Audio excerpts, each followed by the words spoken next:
Amigos por carros, muito bem-vindos ao canal mais uma vez. Hoje nós estamos aqui, já que estamos conversando bastante sobre automobilismo nos últimos tempos, para falar sobre os 6 carros que eu e o prefeito... Não, ele, que eu vou rebater alguns. 6 carros de corridas mais incríveis de todos os tempos. Na opinião do Cone. Para você que está chegando no canal agora, inscreva-se, deixa o like que ajuda o canal a crescer bastante. Sabe o joinha aí do lado? Clica nele, ajuda a gente a crescer bastante. Mas... carros de corrida mais incríveis. E para você que assiste Amigos por Carros, está precisando trocar pneus? É com nossos amigos da Della Via Pneus, preços imbatíveis na linha de pneus Pirelli e Nexen. Prefeito, o senhor quer fazer alguma declaração inicial? Não, deixa para passar toda a lista, aí vem as porradas, entendeu? Ah, é mesmo? Putz, esqueci disso. Caramba, como que pode? Então vamos seguir aí. Mas tudo bem, prefeito. Esse recalque um dia vai ser recompensado com muito amor da minha parte. Na 6ª colocação dos carros de corrida mais incríveis de todos os tempos, a gente viu ele. Nós vimos. E como a gente até falou nesse programa em outras circunstâncias, mas é o Audi Sport Quattro, mas o S1 E2, tá? Que é basicamente a versão mais radical do Audi Sport Quattro, que competiu no famoso Grupo B de Rally, a categoria mais radical, mais absurda, mais politicamente incorreta da história do automobilismo. A tração integral existe meio que por conta dele, né? E a história é o seguinte, lembra que a gente comentou até em outro episódio sobre as corridas proibidas, né? Que as especificações técnicas dos carros eram profundamente mentirosas. Sim. Porque a Audi declarava que a versão mais radical do Sport 4 dele rendia 470 cavalos, mas hoje sabe-se que aquele carro rendia consideravelmente acima dos 600 HP. E como nós gostamos muito de referências ilustrativas, bota um insert, pelo amor de Deus, num Sport 4 desses andando.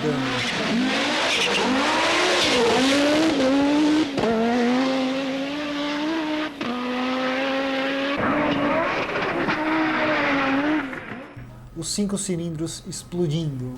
Aliás, ele tá aí até hoje, né? RS3, Exato.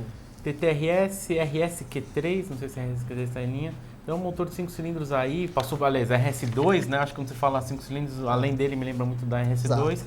E esse daqui foi o suspiro final aí do Grupo B, o último modelo Audi do suspiro final, né? Porque teve acho que, não sei se é S3, mas era para um suposto conceito que ia seguir o Grupo B, mas acabou não dando certo um conceito aí, mas sim. É isso daí.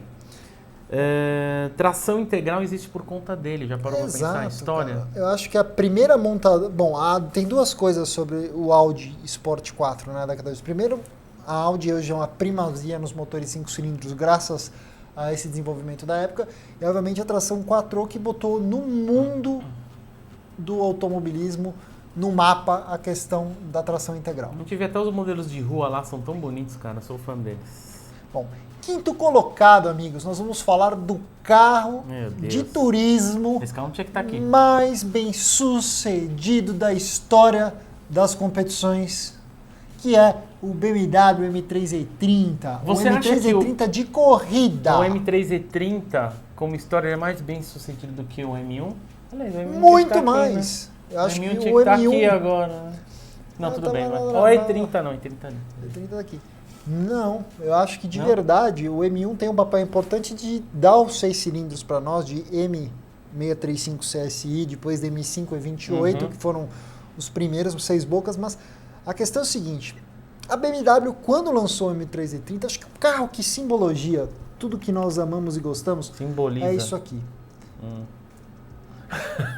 O ponto da história toda é que hoje, realmente, se você dirigir um M3 E30, talvez você vai falar, ok, não é lá essas coisas. Você tem que levar em conta a era dela.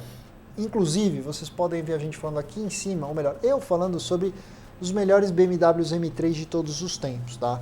E eu, curiosamente, não coloco o M3 E30 tão alto nessa lista, porque eu entendo que, em termos de desempenho... Mas ele é o último que você pôs, não foi?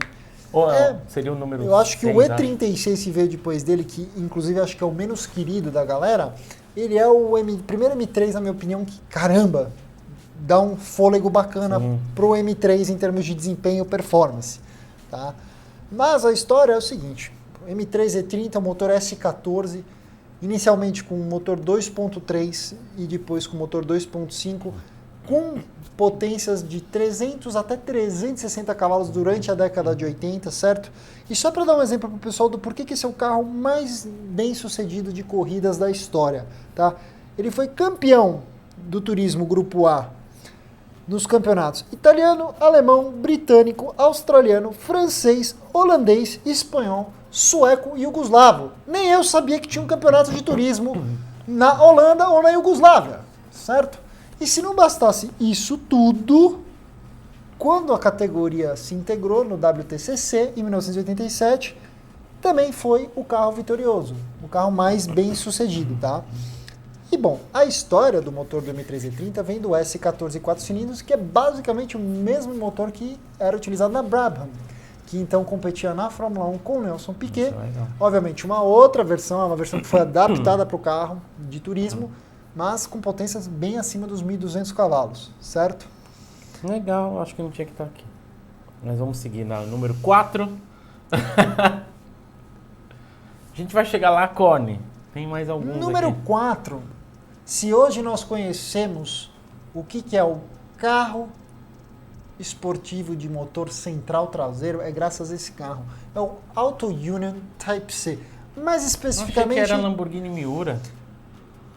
Então, o Auto Union, ele é Não muito sei, mais de velho, corrida, sim. tá? Mas a questão é o seguinte, né? A Miura foi o primeiro carro de rua. Sim. Mas o primeiro carro de corrida que apostou nessa ideia, por questões dinâmicas, de equilíbrio de peso, de simplificar Aerodinâmica e com ter eficiente, um peso né? mais leve, foi o Auto Union. A gente viu também lá fora. A gente viu lá na viagem, e eu tô falando da versão Streamline, tá? Da Streamliner, que É basicamente mais limpa, né? é a versão feita para atingir grandes velocidades finais. O motor originalmente um V16 6 litros com compressor, rendendo 527 cavalos, mas no Streamliner acho que eles deram uma torcidinha ali na polia para ele render 567 cavalos. E a coisa mais louca dessa história toda é que em 1937, numa Autobahn alemã, Cara, isso é Segunda um carro Guerra. desse passou dos 400 km. Bizarro Véspera isso. da Segunda Guerra. E o carro pesava menos de 900 quilos. Você imagina o capiroto montado num desses, numa Autobahn 400 por hora em 1937? Então, a Auto Union nada mais é que a junção da Audi, da DKW, que o pessoal fala que é DKV, aquela que a gente até Horror. viu, né? Hohen, que é aquela... Horror. A gente viu até, eu coloquei como Hohen. É aquela que a gente viu, tem um carro, a Audi tem no museu o segundo, que eles consideram o Audi mais velho, né? Que é esse Hohen, porque o Audi mais velho, que na verdade esse Hohen tá, como é que ele falou? Era na Holanda, acho, que o guia tinha falado lá. E aquela Van der Haar. É isso aí. Mas bom, saindo, como diria o blindadinho, É, agora eu vou para os Estados Unidos. Ok, mas vamos lá, segue. Direto para a terra do tio Sam, o que acontece quando você fica muito pistola porque um Esse sim. italiano resolveu pisar no seu calo? Essa é a história de Henry Ford II, ou segundo, que em 1963, às vésperas de fechar a compra da Ferrari, o senhor Enzo Ferrari simplesmente, na sala de reuniões, levantou e falou: eu não vou assinar essa bagaça. Foi embora e, após essa reunião, muito pistolinha, Henry Ford comandou que os engenheiros da divisão esportiva da Ford Racing na época fizessem um carro de corrida que pudesse obliterar as Ferraris na época. O que era falado que era o seguinte, tinha uma negociação da Ford comprar a Ferrari. Primeiro que eu tinha ouvido falar era comprar a divisão de corrida, a Motorsports da Ferrari, depois algo de comprar a Ferrari inteira, então a minha cônica chegou. O cara veio com o contrato, tal, reunião com o Enzo, tá aqui, então, a gente tem uma coisa, assina aí. Então, eu não quero. Não, como assim você não quer? Você não quer tudo, uma parte? Não, eu não quero mais. O cara jogou na cara assim. E bom, demorou um tempinho. Demorou, então, a primeira vitória do Ford, o encontro foi quando? 63, você falou? 63, tá? A primeira vitória, então, aí o Henry ficou putaço. Aí desenvolveram o Ford GT40 original. Só que a Ford só foi ganhar, passou pelos próximos 3 anos, frustração de tentar e não conseguir os carros quebrarem. Mas aí chegou em 66. Primeiro, que a gente segundo, terceiro colocado. Os 3 primeiros colocados, tanto que tem a releitura aí do novo Ford GT com edição especial do não era não sei se chama Heritage, não, é a versão 66 lá, que é do ano que ganhou. Então ganhou e destronou a Ferrari, né? Ele ganhou, se eu não me engano, foi por Ele ganhou em 66 no tripézinho e depois os 3 anos subsequentes a Ford ganhou novamente. 67, 68, 69. Aí depois vai vir o outro carro que você vai citar aqui, que a Porsche ganhou em cima, tirou. Mas para explicar, o Ford GT40 ele teve 4 versões que foram Mark I, Mark II, Mark III, Mark IV, com motores que variaram de um 4.9 até 7.0 V8 central com câmbio manual, se não me engano, 4 e 5 marchas, tá? Mas na sequência, como não poderia ser Amigos por Carro se não houvesse o quadro Amigos por Porsche? Esse aqui também não precisava. A obra-prima do maior engenheiro de motores dessa fábrica, dessa montadora que eu amo no meu coração. A obra-prima de Hans Mesger, o carro de corrida mais potente de todos os tempos. Estamos falando do Porsche 917, que apesar de não ter sido exatamente o carro mais bem sucedido em termos de vitórias, foi um carro razoavelmente bom, bem feito, que abriu o caminho até para o 956, que eu queria colocar nessa lista, mas achei que ia ser muito Porsche, que foi o carro mais rápido até hoje no Nürburgring, com o Stefan Bellof fazendo 6 minutos e 11 no Eu sei, esse cara é muito louco, eu vi esse vídeo. Mas a questão é o seguinte, o 917 é um bloco Mesger, feito por Hans Mesger, tá? Ele tá vivo ainda, hein? Originalmente, ele nasce para o nosso mundo glorioso com 4.5 Flat 12, prefeito! Podia trazer E não vem falar de Testarossa, tá? Que era um boxer, era Testarossa diferente. Assim era um flat, o Testarossa era contraposto. Sim. Tá? E a história é o seguinte, primeira versão, 520 cavalinhos, em 1969. A questão é o seguinte, quando ultrapassou essa temporada do 917, alguns anos correndo no FIA, em Le Mans e tudo mais, ela migrou para o Can-Am, que era o campeonato norte-americano lá com os canadenses e tal.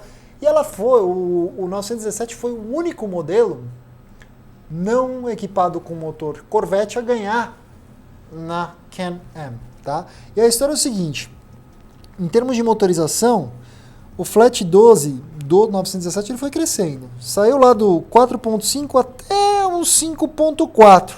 Mas em 72 para 73, tio, ele tinha o 5.4 turbinado, biturbo, que rendia módicos 1.580 cavalos, pesando 820 quilos. Imagina a relação peso-potência dessa besta.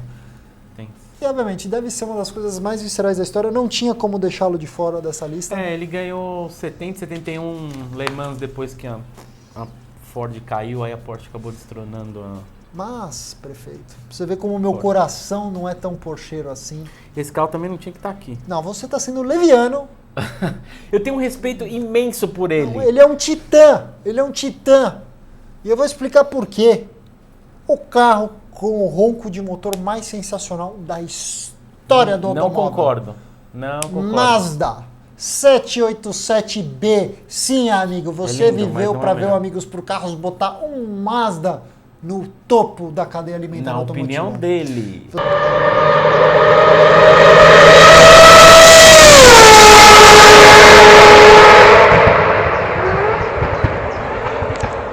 Você está equivocado, prefeito.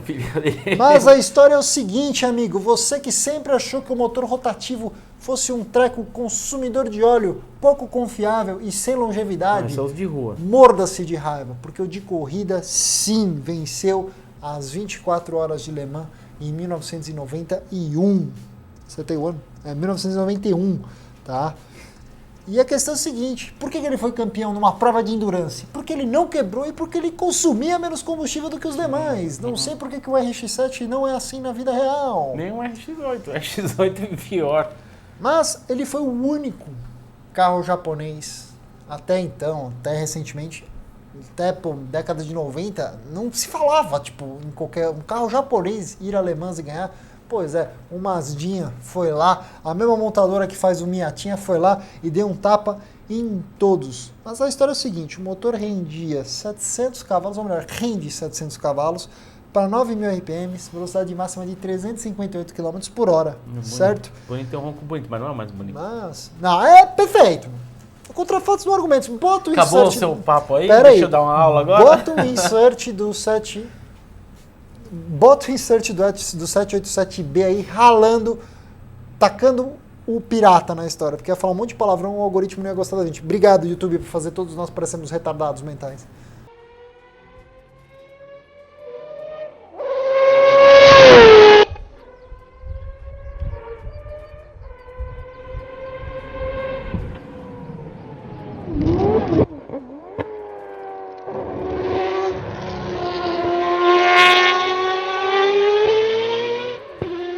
Vai, prefeito. Não, Bob cara, Sei. é assim, ó. Você tá falando de motorsport? Presta atenção. Você tem que considerar, tem que colocar 2 marcas, 3 na lista. Ferrari. Ferrari, tudo bem. McLaren. E você tem a Lancia. O Delta Integrale. Ele reinou por muito tempo no grupo A. Ele ganhou 6 vezes consecutivas. Você não considerar o Stratos também, tudo bem o Stratos de uma maneira melhor, mas também ele reinava. Então assim, esse 900, esse M3 E30, mas... O presidente concorda aqui. Meu, você tá falando Lancia. E daí? É o Delta Integrale. Tudo bem, com o farol de Santana ali na traseira, meu. Ah, E30 é o que isso aí? Discord, É um Cosworth? Chevette. Discord, Cosworth, olha isso aí, ó. Tudo bem, é legal, prefeito, mas Tá, não tá no Delta panteão. Integrale. Alfa Romeo é o maior vencedor da Mille Miglia. Você não tem um Alfa aqui? Eu acho o seguinte, na geração até 1965, 70, o carro eu falo é o Auto Union, o Type C, o Streamliner. O pessoal tá vendo o que a gente tá falando, mas o pessoal não lembra do Auto Union. Ah, e vão lembrar da Alfa Romeo. Eles lembram da Olha o Alfa nome, Romeo Alfa 4. Romeo. Aqui Sim. não lembro porque é Brasil, né? Brasil nem tem Aquela isso aí. bomba de ver. que eu olhava muito quebrava. Tá, McLaren, MP44, reinou Fórmula 1 por Mas um aí ano é inteiro. Não é aí Fórmula não, 1, cara. Fórmula Mugen Honda. monoposto, Não interessa, monoposto. Mugen Honda, humilha. Eu entendo, É outro eu entendo nível. a lógica. Eu excluí os carros de Fórmula 1 porque eu acho que eles são... F2002 ou F2004, mais um carro bem sucedido da Ferrari. Não sei, a gente pode fazer um só de Fórmula 1. Não, aí o corner já quebrei o corner em 3, ó. Não, eu excluí propositadamente os carros de Tira, Fórmula ele 1. esqueceu. Ei, Não, eu mentiroso. excluí, porque Tá eu bom. lembrei do MP4 do Senna, mas eu Lembrou falei, não assim. vou botar Acabou a carro. lista aí tipo, ai caralho, não contei uma Ferrari. Cadê os Ferrari 250? Le Mans? Nenhuma. Tem o Ford GT aqui. Tempo depois, mas aí veio o 917 e não tinha que ter o Ford GT, na sua opinião, assim, né, do que você tá falando. O quê? O GT40. Quem estourou o GT40 foi o 917? Sim, mas por isso Por que que ele que está o GT na frente na escada, querido. Tá, por que cadê os 250? Porque a gente tem que ser eclético. M3 E30? É o carro mais bem sucedido da história do automobilismo. Isso é na tua opinião. Não é o maior vencedor, o maior número de Sport vitórias. 4 contrato da M3 pode tirar, Auto Union tirava, Ford GT ok, Porsche... A Porsche deve ter algum outro carro mais foda que O esse. 956, do Stefan Bella. Então, por que seria que- meu primeiro colocado. Aí eu falei, vou botar o Mazda, porque Tá, o Mazda então tira o foi um titã. 917, coloca o 956, tira o Mazda. Imagina o que os caras iam falar se eu tivesse feito 2 Porsche. Uma Mazdinha, titãzão. Deve ter mais carro, isso eu vi por cima. Eu quero ver o seu comentário aí no Comenta aí vídeo. embaixo. Você concorda com o prefeito ou você Não acha precisa que nós- concordar, mas assim, você tem que ter Qual que é o outros carro? carros importantes. Qual que é o carro de corrida mais emblemático da história? Comenta aí embaixo. Arrombado. Não vai ter Vamos- Lamborghini que a Lamborghini não ganha nada. É, Não entrou na Motorsport, entrou agora, a gente fez com a Galharda no final aí. Mas... e pra você que chegou no canal até agora, acabou de comentar, deixa o like que ajuda Pô, o tem canal. Maserati. Desculpa, não. continua. Deixa o like, ajuda o canal a crescer bastante, curtir o conteúdo. E eu sei que se você gosta desse tipo de conteúdo, você quer ver mais desse tipo de conteúdo. E aqui, na tela final, vocês podem ver a lista das 6 corridas mais lendárias de todos os tempos que foram proibidas por serem extremamente perigosas e politicamente incorretas. Aston Martin DB4. Que Aston Martin, você vai botar um Aston Martin?